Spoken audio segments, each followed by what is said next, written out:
Goeiemiddag. Welkom bij Sneun in Friesland. Jochentje minuten van 4 is het. Dit is Sneun in Friesland. Je willen bij u regelmatig bijpraten over de stand van zaken rondom het Sterke Jerke Fjouwer-project. Soms ben dat spectaculaire nijtjes. Soms is het gewoon even een kwestie van bijpraten. En ik denk dat het deze week het geval is. Maar we toch zo voor de Pinkster toch even contact lezen met Wilfred de Jong. Goedemiddag, Wilfred. Hey, goedemiddag, Geert. Want ik had begrepen... Nee, ik heb het begrepen. Ik ga hem zelfs lezen. Er is weer een ijsbrief uitgebracht, hè? Ja, dat doen we eigenlijk elke maand. Tenminste, dat proberen we. Ik moet eerlijk zeggen dat het dit keer wat langer duurt. Uiteindelijk wees alles van. Want hij heeft ook een bijdrage geleverd. En ik kan me nog herinneren dat ik tegen die zei... Denk erom, 2 april met die binnenwezen.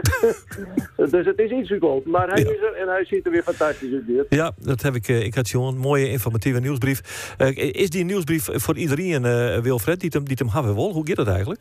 Ja, in principe wel.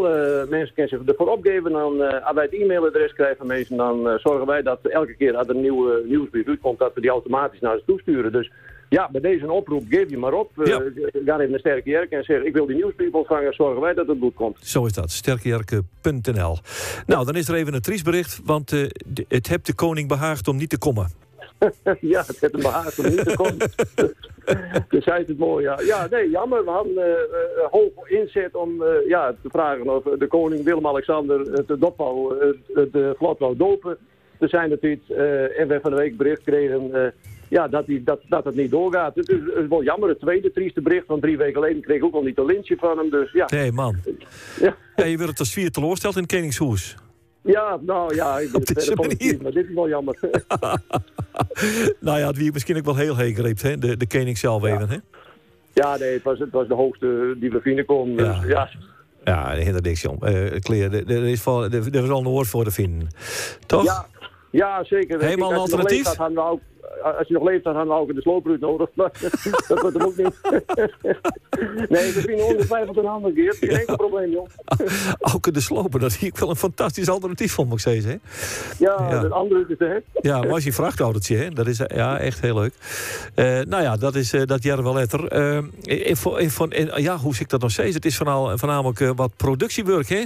Gaatjes boren, het is een tandarts zit er niks bij. Nee, we hadden gepland om gisteren 1500 gaten te boren. En dan moet je je voorstellen dat voor elk gat met er 4 handelingen verricht worden. Het eerste voorboord, dan met een 8 mm boordje doorheen. Dan de bovenkant met verzinkt worden. En dan de onderkant met andere woorden 1500 keer. Het werd uiteindelijk 1872 keer een gat boren wat we doen moesten een keer. Zo. Ja, dat is toch wel wat. Ja, maar waarom had dat zo vaak per keer? Vouwerhandelingen per gas, is dat al je veiligheid? Werd dat uiteindelijk omgekeerd? Nee, kijk, je moest eerst met een klein boordje voorboord worden voordat je er een dikkere boor doorheen kon zetten. En dan moet het nog weer vlakmaakt worden. Ja. Nee, dat begreep ik ben de handigste tussen. Ja, nee, ik ben ook niet handig. Ik heb ook niet netwerk, hoor. Ik heb nog eens een vraag. Jongens, moet het goed komen? Ja, zei ze. Ik zei, met mij niet vragen. Dus ze hebben dat met een paar man uit de balploeg. Dat is fantastisch gedaan. Okay. Maar dat is ook niks voor mij. Eerlijk gezegd, ik ken het niet. Nee, ik ken het niet. Maar Claire, het komt goed. En zo komt er stadig gewoon... komt lijn in, hè? Ja. Dit is het voorboren voor de vloer die er straks overheen moet. Ja. Dus langzaam maar zeker krijgt het vlot steeds meer en meer gestalte inderdaad. Ja. En dat tot slot, er is een Twitter-account ondertussen van Sterke Jerke? Ja, we hadden natuurlijk al Facebook en Instagram. Ik vond het ook typen dat er een Twitter-account kwam. Dat is sinds deze week online. Dus ook daar kunnen mensen nog de verhalen van Sterke Jerke volgen. Ja. We denken nog na over TikTok. Zover hebben we nog niet. Misschien nog wat oud voor op dit moment. Maar we denken er wel over na, Geert. Ja. En Jerk, kijk iets over een podcast. Kan dat kloppen? Een podcast?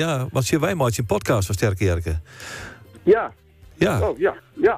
Nee, misschien dat we die combineren kennen inderdaad. Dat zie ik want ding. Ja, Omroep Friesland maakt die podcast. Hoe Sterke Jerke. Het is programma Bureau de Vries. Maar toen dacht ik van dat mag je hem eventjes zien te combineren. Dat je hem direct. Goeie tip, zo zie je maar. Als we allemaal een beetje metdenken, dan komen er steeds mooie ideeën op tafel. Ja, wij denken mooi, Wilfred. Geen enkel probleem. Nou ja, mooi. Bijpraat voor de Pinkster. En dan is de Eurovisie Songfestival. Zit al er plat voor? Hoe gaat dat?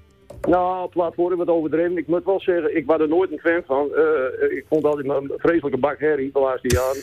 Maar nou het in Nederland is, ik heb er nou een paar keer naar gekeken. En ik vind het niet vervelend om het op achtergrond, terwijl ik de krant lees of zo, een boek lees. Okay. En zo nou en dan eens even kijken wat er nou in staat. Ik vind het eigenlijk wel leuk. Maar dat is ook wel een beetje de manier waarop ik het volgen. Ja. We gaan wij vooral even vragen, wat is die favoriete songfestivaliertje? Dat verraste mij toch wel een beetje, wat ik zei. Maar vertel even in waarom.